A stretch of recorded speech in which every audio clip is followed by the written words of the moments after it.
সিচুয়েশনটা আপনার সামনে হঠাৎ করে ক্রিয়েট হবে, ওই মুহূর্তে আপনাকে বাইকটাকে খুব দ্রুত কন্ট্রোল করতে হবে এবং দ্রুত থামাইতে হবে।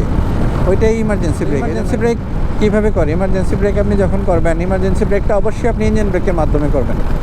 উইদাউট ইঞ্জিন ব্রেক আপনি কখনোই ইমার্জেন্সি ব্রেক করা পসিবল না। আপনি যদি ক্লাস করে ইমার্জেন্সি ব্রেক করতে যান, আপনার ব্রেকটা কিন্তু ইমার্জেন্সি ব্রেক হবে না।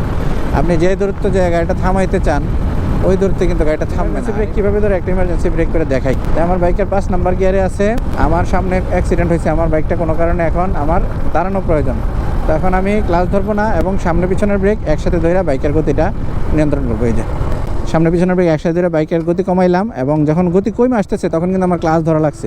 ইঞ্জিন ব্রেক যখন করবেন, ওইদার ক্লাসের সামনে পিছনের ব্রেক ধরে যখন গতি নিয়ন্ত্রণ করবেন, যখন গতি 30-এর নিচে নামে আসবে, তখন আপনাকে ক্লাস ধরে আপনাকে গিয়ারগুলো ডাউন করতে হবে। গিয়ার ডাউনের মাঝখানে আপনি সময় 1 সেকেন্ড কিংবা 1.5 সেকেন্ড করে টাইম দিতে পারেন, তাহলে গিয়ার শিফটটা আরও স্মুথ হবে।